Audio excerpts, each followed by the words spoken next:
Pada tahun 1950-an, Prancis memutuskan untuk merubah konsep mereka dalam merancang pesawat udara dengan menciptakan sesuatu yang benar-benar unik. Mereka merancang pesawat unik yang sama sekali berbeda dengan pesawat-pesawat pada umumnya pada masa itu. Pesawat ini memiliki sayap silinder, bertenaga mesin jet tunggal pada ekornya, dan memiliki kemampuan untuk lepas landas dan mendarat secara vertikal. Konsep ini diharapkan akan menjadi terobosan baru dalam melindungi wilayah udara Prancis. Pesawat ini memungkinkan lepas landas dari hampir semua tempat, memungkinkannya untuk naik ke udara dengan cepat layaknya sekelompok lebah. Sebaliknya, pesawat konvensional memerlukan landasan pacu untuk lepas landas. Mereka harus cepat agar sayap bisa menghasilkan cukup daya angkat untuk lepas landas. Upaya untuk mengurangi panjang landasan pacu biasanya dengan memberikan pesawat lebih banyak daya dorong agar bisa mencapai kecepatan tinggi dan jarak lepas landas menjadi lebih pendek. Namun, pada tahun 1950-an, para perancang pesawat menyadari bahwa jika pesawat memiliki daya angkat yang cukup, mereka mungkin bisa lepas landas vertikal tanpa memerlukan landasan pacu. Ini berarti pesawat dapat diarahkan langsung ke langit dan menggunakan daya mesin saja untuk lepas landas untuk menghasilkan cukup daya angkat. Dengan kemunculan mesin yang lebih kuat, lahirlah konsep pesawat eksperimental yang dikenal sebagai tail-seater. Konsep pesawat ini memiliki potensi besar untuk mengubah dasar-dasar operasi angkatan udara. Dalam setiap konflik perang, landasan pacu selalu menjadi target utama, dan jika landasan pacu tersebut hancur, angkatan udara dapat lumpuh.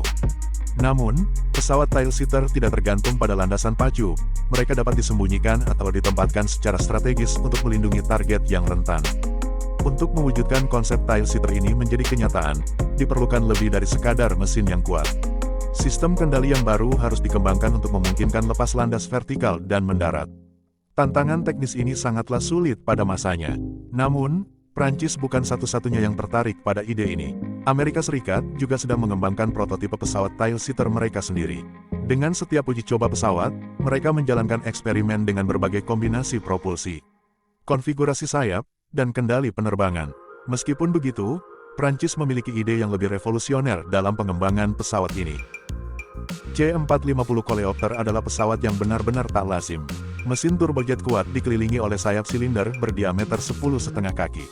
Keunikan sayap ini menawarkan efisiensi lebih tinggi dengan mengurangi pusaran ujung sayap, yang umumnya membuang tenaga pada sayap konvensional. Bentuk kompaknya juga meminimalkan ruang yang diperlukan untuk lepas landas dan mendarat. Prancis juga merancang sayap unik ini untuk berfungsi sebagai ramjet, yaitu sebuah sistem yang berfungsi untuk mengompresi udara masuk, mencampurnya dengan bahan bakar, dan membakarnya untuk mendorong pesawat melebihi kecepatan supersonik Mach 2. Sayap ini menggabungkan fungsi daya angkat, rangka pesawat, dan sistem propulsi dalam satu elemen unik.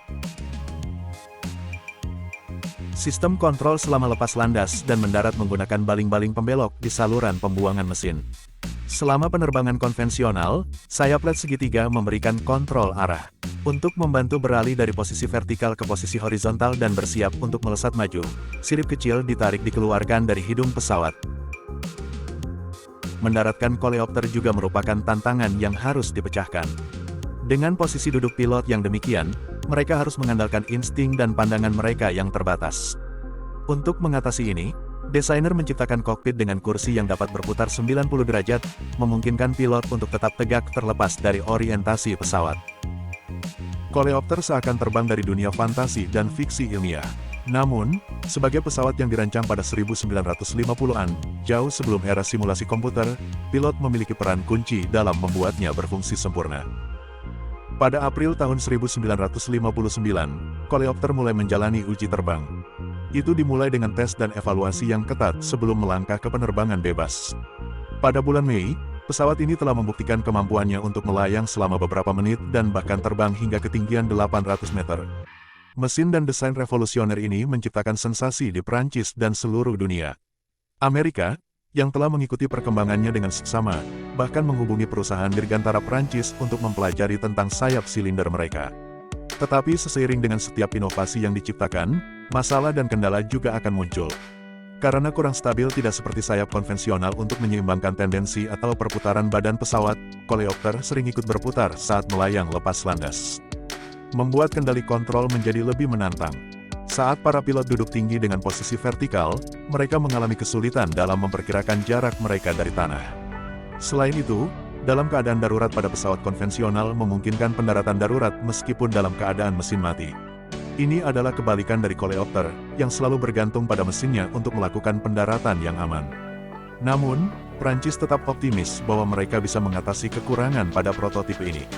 Pada bulan Juli tahun 1959, para insinyur menghadapi tantangan yang lebih besar, yaitu beralih dari posisi vertikal ke posisi horizontal atau ke depan. Ini adalah momen krusial dalam program ini. Dan pada tanggal 25 Juli ketika koleopter lepas landas, selama transisi posisi, pesawat tiba-tiba miring terlalu banyak dan kehilangan ketinggian dengan cepat. Pesawat langsung menukik jatuh, dan pilot berjuang keras untuk mendapatkan kendali sebelum akhirnya harus melontarkan diri dalam situasi yang sangat berbahaya. Dalam sekejap, prototipe hancur, dan pengembangan terhenti karena kehabisan dana. Dan untuk melanjutkan, program ini membutuhkan pendanaan tambahan untuk membangun prototipe kedua, tetapi pendanaan itu tidak pernah terrealisasi.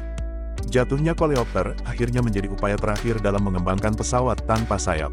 Hingga pada tahun 1960, Amerika Serikat juga menghentikan pengembangan pesawat tanpa sayap mereka sendiri karena desain ini terlalu banyak masalah dalam hal daya angkut dan jarak tempuh, serta terlalu berbahaya bagi pilot.